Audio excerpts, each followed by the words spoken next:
The story starts with Kurose, a first-year high school student, standing in the infirmary holding a broom and forcing a smile. Meanwhile, his classmates leave the cleaning to him once again. They joke around, treating him like he's some special member of the health committee. They call him dependable and laugh, but inside, he feels bad. Kurose is shy and often gets pushed around, yet he hopes to speak up one day. Suddenly, a loud voice comes from behind the curtains, complaining about the noise. It's the scary senior with fierce eyes, and she tells everyone to get out or else. The boys panic and apologize immediately. Kurose freezes because this is the intimidating Himiya senpai that everyone fears. She often hangs out in the infirmary, probably skipping class, so Kurose only sees her occasionally during his duties. While he thinks about this, the scary queen unexpectedly smiles brightly and asks if he's being forced to clean again. Kurose is shocked because she's being so nice to him for some reason. She steps closer and asks why he looks upset, making him blush as he admits he can't handle this anymore. She seems surprised and asks if he's okay. The next day, on his way to school, Kurose reflects on the scary senior who has been oddly kind to him. He remembers how she helped him with cleaning yesterday and suggested they finish it together quickly. He starts to think that maybe Himiya senpai isn't really scary, but then he sees the same boys causing trouble again early in the morning. Suddenly, he hears footsteps beside him, and Himiya senpai yells at the boys for blocking the path. The boys, frightened, run away while apologizing. She calmly watches them flee. Kurose realizes she's just as scary as everyone says and takes back his earlier thoughts. Then she spots him standing there and waves with a smile, asking if he wants to walk to school with her. He freezes again and thinks about how she is always nice to him. So, they walk to school together. Everyone around them stares because they have only talked in the infirmary before, and it feels weird to him. He gathers his courage and asks her why she is so nice to him. She pauses, smiles brightly, and asks what he thinks. The boy feels overwhelmed because it seems impossible that she would feel that way about him. Then she happily says it's because he always cleans the infirmary. He is shocked by her words. Suddenly, she runs toward school and tells him to hurry because the bell is about to ring. He follows her, feeling both disappointed and happy at the same time, because even though her reason is simple, walking to school with her feels like a big win.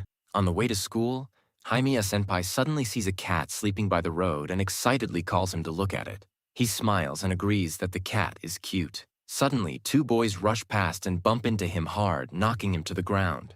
Senpai shouts at him in worry, and the boys give a quick fake apology and try to run away.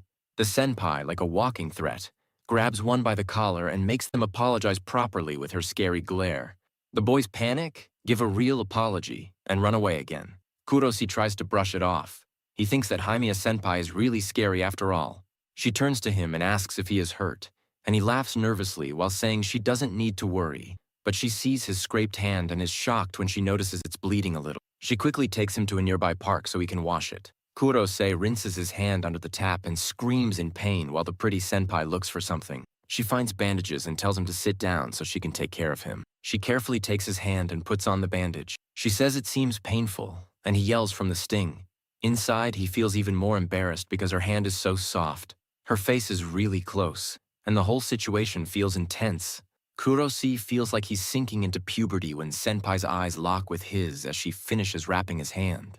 When she asks if it still hurts, he freaks out and says he's fine, while inside he's still reeling from how close she was. Then he sees the bandage with tiny kitten designs and can't help but think how ridiculously cute it is. At the school gate, a bald teacher shouts at them for being 15 minutes late, lecturing them about being lazy at the start of a new semester. He tries to explain, but the teacher cuts him off, saying he doesn't want excuses. Even worse, he thinks they were acting like a couple in love, messing around in the morning. Annoyed, Senpai pretends she didn't hear him and says his shiny head made it hard to understand. The teacher, now really angry, tells them both to stay after school for cleaning duty. Kurose panics. She got pulled into this even though it wasn't her fault. He apologizes to Senpai, blaming himself for making them late, all while admiring how she isn't scared of the teacher at all. Calm as always, she tells him not to worry since she already gave the teacher a solid verbal hit. Then she smiles brightly, saying that walking to school with him was fun, so they're even. Kurose is left amazed again, thinking that Himiya senpai is somehow both scary and unbelievably cute. The scene changes to their after-school punishment, and it turns out to be pool maintenance. He thinks about how unlucky it feels to be assigned this, and he feels a little bad. Then he notices Himiya senpai's long, beautiful legs. As she walks in front of him, his mood suddenly changes, and he starts to think that being stuck with after-school cleaning might actually be the best thing ever. Senpai tells him to hurry up and clean, and he snaps back to reality, responding in a flustered manner. He remembers that Senpai was late earlier because of him, and this is definitely not the right time to feel happy about the situation. He watches her scrub the tiles and worries if she is upset about having to stay late. She had mentioned that going to school together was fun, but pool cleaning is boring, so he hopes she isn't annoyed. The attractive senpai turns around with a bright smile and calls out to him. He replies nervously. Her smile makes him feel warm as she suggests that maybe this whole punishment isn't so bad. He gets flustered and bows his head like a polite kid, blurting out that he is having fun too. She laughs, and he feels relieved because it means she isn't angry. He thinks again about how kind she is and how she isn't scary at all. He feels excited because today it is just the two of them doing pool cleaning, which means they might get to talk more. His mind starts racing as he admires her. He realizes he doesn't know much about her yet, and he wants to ask about her favorites, what she does after school, and all sorts of things. He even imagines getting a little closer to her as he blushes at his own thoughts. But just when he is lost in those hopeful ideas, a group of boys who also got cleaning punishment arrive at the pool. Instead of working, they loudly complain about how cleaning is terrible and decide to mess around. The poor boy watches them come in and freezes in frustration as he realizes that so many people have shown up and his peaceful moment has completely vanished. He calls out to Himiya senpai, who now looks tense and scary. He starts to panic, thinking that she might be upset because more people have shown up. Kurose tells himself that senpai probably just dislikes being around others. To help her feel better, he suggests they ignore the boys and clean by themselves, but she quickly turns down the idea. His confusion deepens. Did she want some alone time with him too? Before he can figure it out, senpai spins around to face the boys and unleashes her usual fierce threats. They quickly back down and apologize. Only then does Kurose understand why she seemed angry before, and he finally comes to terms with the fact that Himiya senpai is truly scary. The boys finish their part of the pool cleaning super fast and dash home right away. The intimidating senpai stays behind, still looking annoyed, and the mood feels tense. Our guy nervously thinks that they both ended up in a tough spot today. She checks her reflection on her phone, and, in her typical dramatic style, complains about her wet clothes and hair.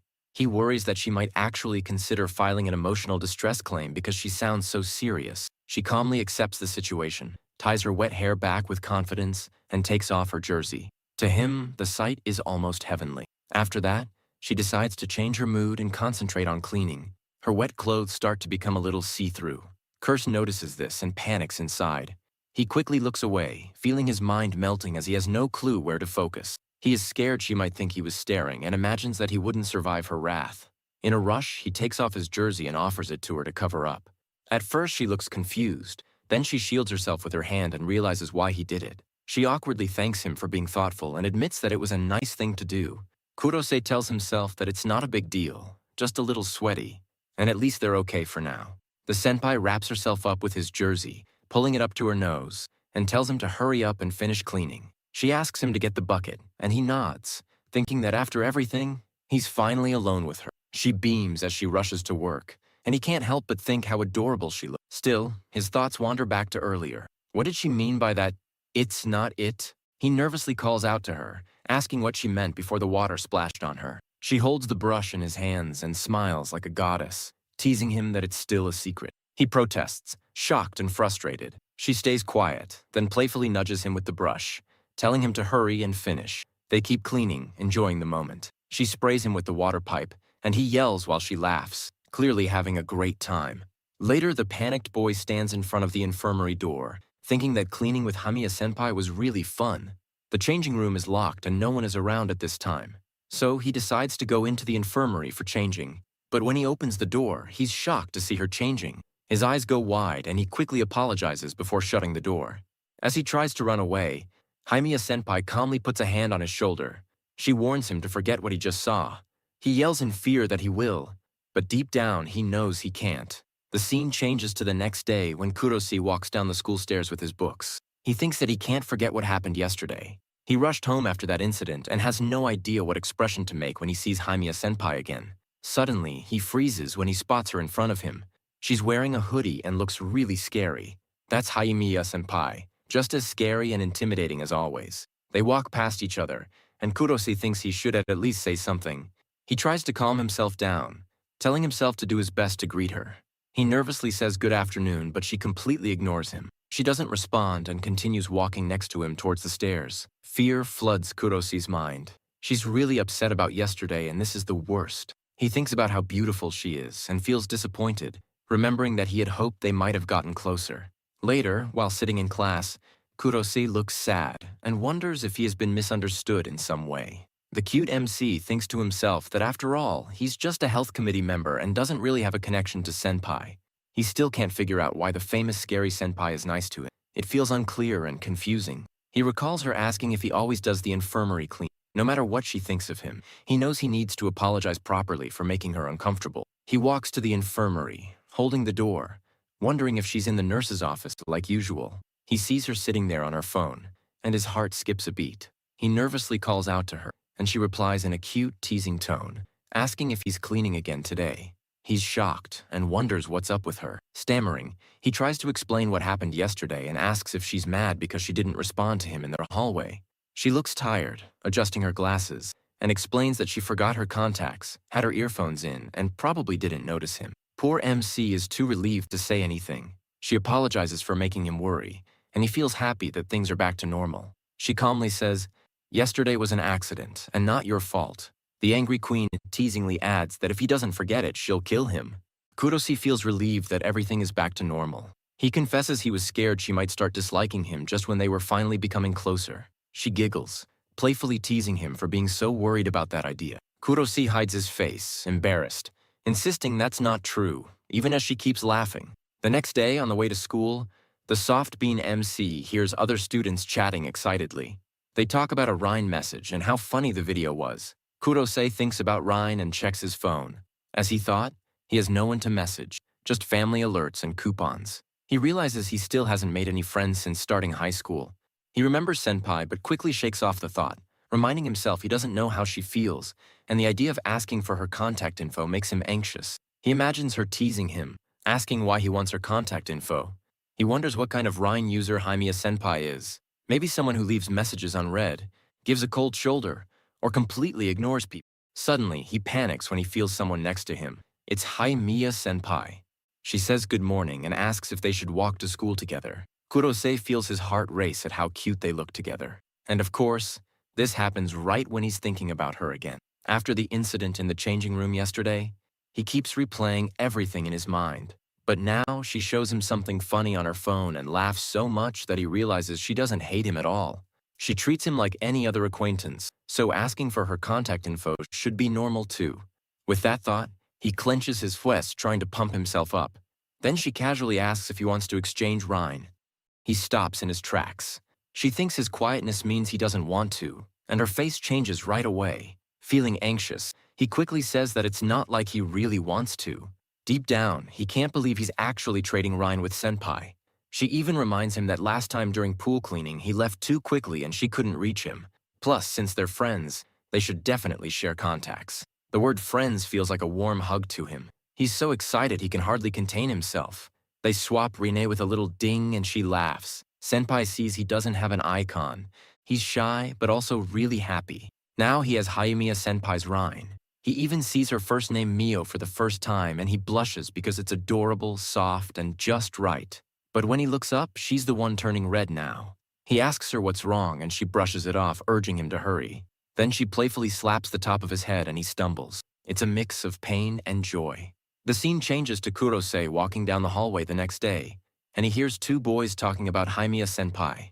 They laugh, saying someone saw her smoking. The rumor surprises him. He tries to ignore it on his way to class, telling himself she might be tough sometimes, but she would never become a troublemaker. Still, the worry lingers.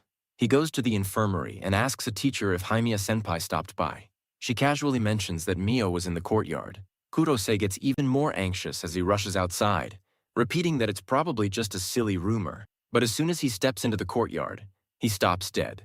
Haimiya Senpai is sitting on a bench with what looks like a cigarette in her mouth and a whole pack in her hand. He panics, thinking she is really smoking. She sees him and casually asks if he wants one, which makes him even more frantic until he finally realizes the cigarette is just candy. She says she's hooked on the crunchy type that looks real. Kurose sits next to her, letting out a big sigh of relief, thinking that anyone who doesn't know her might really think she's smoking. He shares a rumor he heard. She doesn't mind, and says she gets all sorts of rumors, whether they're true or not, and she never really cares. He admits he's relieved because he was worried all morning about her possibly smoking. She playfully picks up the candy like it's a real cigarette and asks what he would do if she actually was smoking. Kurosi panics again, unsure if she's serious, until she laughs and tells him it's just a joke. She finishes by saying, "Smoking underage is totally a no." He asks Senpai if she usually feeds the koi in the courtyard and if she likes them. She tilts her head, looking at the fish, and explains that she doesn't really like them but is more curious about what the fish are thinking or imagining what they might taste like. Kurosi freezes, his mind going blank. He thinks it's kind of scary. For a moment, they just stand there in awkward silence. Wanting to be helpful, Kurosi quickly looks up information about koi and learns how they're supposedly eaten. He blurts out that if you get rid of the fishy smell, the flesh is bouncy and can even be used in soups or simmered dishes. Scary Senpai immediately frowns, flustered, and says she was just joking and doesn't really want to know. She stands up, admitting that her jokes never seem to land with him. Kurose sighs, thinking that jokes from Kansai people are confusing and that some of her jokes are genuinely scary. The scene changes to Kurose with his headphones on when his sister calls for him. He jumps and fumbles to take them off. His oldest sister, Sora, teases him for being so startled and asks if he was watching something inappropriate. She quickly moves on to ask if he's free this Sunday. Kurose sighs to herself, thinking about how stubborn she is. She tells him that a friend canceled their movie plans, and the extra ticket will go to waste if he doesn't go. He suggests that their younger sister Ume could go instead, but Sora points out that Ume is busy, unlike him. Then she directly asks Ume if she is free, and Ume says she has club activities. Kurose wonders what movie it is and finds out it's a really scary horror film. Sora mentions that she has 2 tickets and that Kurose should invite someone. She hints that he is in high school now and should have friends to bring along before leaving. Kurose freezes and immediately thinks of Senpai. They aren't close enough to hang out casually yet, and inviting her seems impossible. He panics at the thought, but then realizes that if she sees him as a friend, it might actually be okay. He remembers the movie is scary, and Senpai is a bit creepy too. A perfect match. He checks his phone and sees a message from Senpai thanking him for adding her. His heart races when he notices she reads his next message right away. He panics even more, knowing there's no going back now. He finally types a message asking if she is free this Sunday and waits anxiously. When she replies asking why, he explains about the extra movie ticket. Her response makes his heart soar, and he feels a wave of relief wash over him. Meanwhile, Senpai is lying in bed, her eyes wide and sparkling as she looks at her phone and smiles. She blushes when she reads the text. It's something unbelievable to her. Soon, the two of them will be going out together, and Kurose knows it will be a day full of surprises. Later, Kurose enters the living room and sees both of his sisters sitting together. He suddenly asks them for help in picking out clothes for Sunday. They are taken aback, exchange looks, and quickly assume it has to do with the girl. Excited, they start making noise, teasing him about going out with a girl. Sora comments that her movie ticket wasn't wasted after all and agrees to help him. While Ume is also happy, before they even start helping, Sora bluntly tells him to bring protection, which makes him really embarrassed. He calls her the worst and asks her to be serious. She then inquires about what kind of clothes he intends to wear. He nervously suggests something, pleading with them not to laugh at him. Surprised by his choice, Sora decides to help him properly. Both sisters say they chose something simple and appropriate. Sora also insists on cutting and styling his hair and teaching him how to do it, mentioning that she is studying beauty. Grabbing his face, she tells him that his face is cute like hers and that he should go with confidence. She adds that when a girl goes out to meet someone, she puts a lot of effort into her looks, preparing carefully and spending time getting ready. She says that even though she doesn't know how he feels about Himiya-senpai, if he thinks she's cute, he shouldn't be shy about saying it. Kurose is left speechless. Sora laughs awkwardly, saying she doubts her little brother could say something like that anyway, then heads to bed. Kurose thanks her, but his nervousness keeps growing. The next day, Kurose arrives 30 minutes early to meet Himiya-senpai. In fact, he panics, worrying that it makes him seem too eager. He remembers the mysterious advice his sister gave him and reminds himself that this is his first time meeting Himiya-senpai outside of school. He wonders what she will be like and if his simple outfit is okay. Himiya-senpai sneaks up on him from behind and says hi, making him jump in shock. When he sees her casual outfit for the first time, he is stunned and accidentally calls out to her. He thinks she looks super cute. She points out that he is way too early, reminding him that they still have 20 minutes before their meeting time.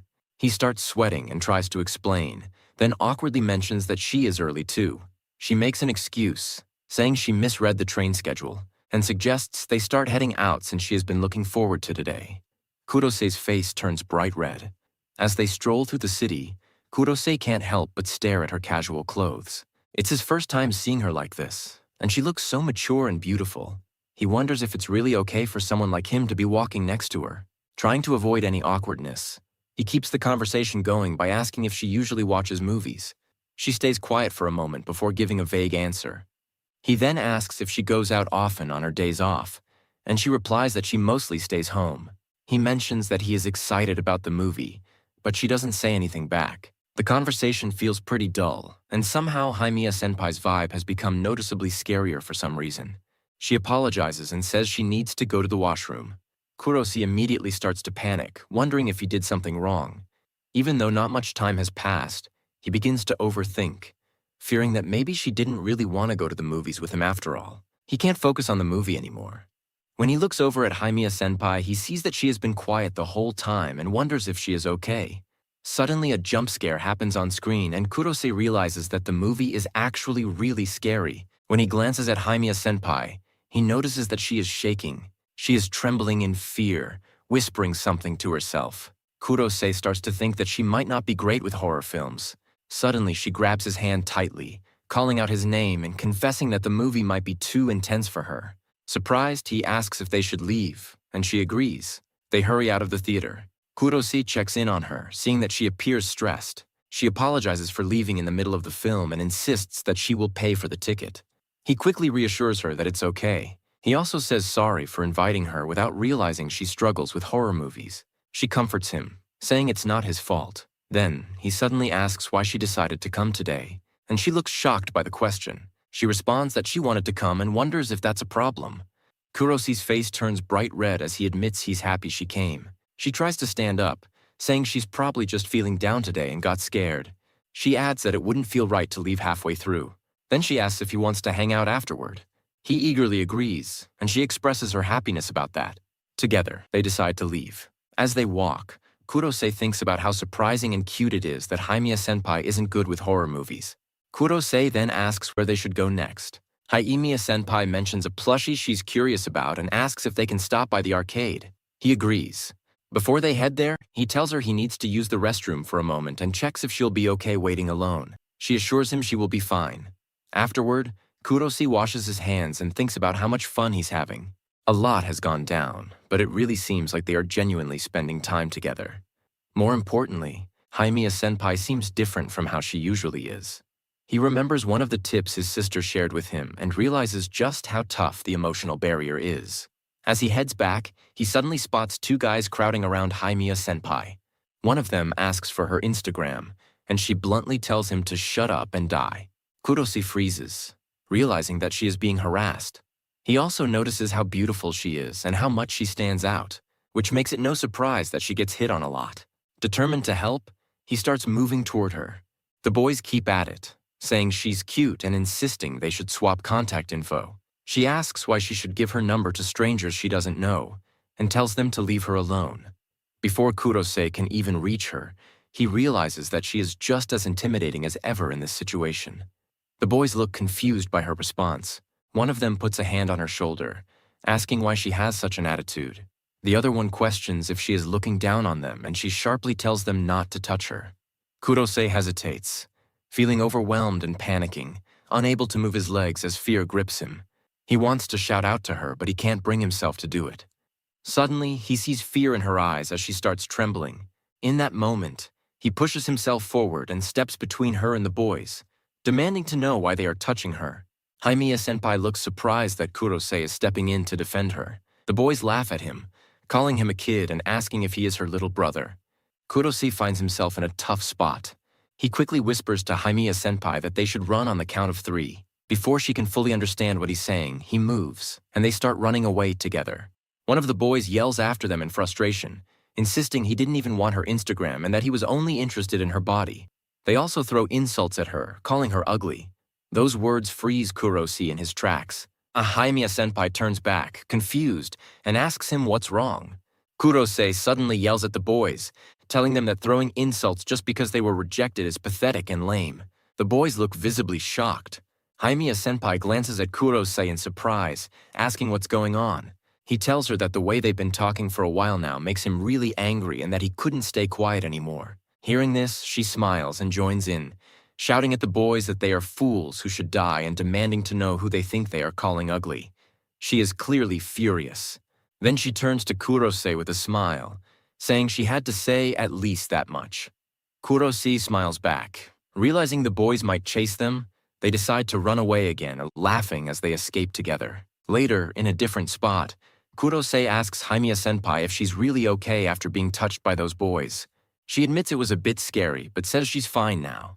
Kurose comments that the whole situation was a disaster and that the boys really made him mad. She laughs it off and saying they managed to tell them off properly and that it feels like she was saved by him all day. She thanks him for protecting her, making his face turn red. He replies that it's nothing since she's always looked out for him. She then points out that what he did earlier was reckless and that he surprisingly has a lot of courage. Kurose is taken aback by the word surprisingly, but he feels happy that he could act for her sake. She tells him to get it together, and they get ready to head to the arcade. As Kurose walks towards the arcade, he mentions that it's been ages since he last went to one. Himiya-senpai responds that she doesn't visit very often either. Once they step inside, she quickly spots what she wants. Kurose is taken aback to see it's a character from the Rhine app icon. She confirms it, saying it's called a Subex animal. Then she asks him which one he thinks is the cutest. He picks the mouse, and she remarks that it fits him perfectly. She tells him to watch because she's sure she'll win it quickly, impressing him with her self-assurance. Kuro steps back to let her have a go, but she fails to snag the plushie. Her intense concentration becomes almost scary, and Kurose realizes she's actually not good at crane games. After her loss, she makes an excuse to get more change. Kurose thinks he might have better luck if he tries. He puts in his coin just as Himiya-senpai comes back, announcing that the real game is about to start. Kurose turns to her, only to find out he's already won one. He mentions that he somehow got it with just 100 yen. She's shocked and immediately asks how he did it. He explains that he grabbed the plushie by its body, but before he can finish, she's already back at the machine, saying she feels like she can win now. She puts in another coin but loses again, becoming visibly frustrated. Then she suddenly grins and says she'll call the staff. He panics, fearing she's entered her scary mode, which would be trouble. He imagines her threatening the staff about the machine settings, making him even more anxious. Sure enough, she comes back with a staff member. Calmly, she explains that no matter how many times she tries, she can't win the plushie. The staff member gulps nervously. She kindly requests that they relocate the plushie to a spot where it's easier to reach. Kurose is surprised by her unexpectedly adorable and sensible manner. The staff member shifts the plushie and encourages her to give it another try.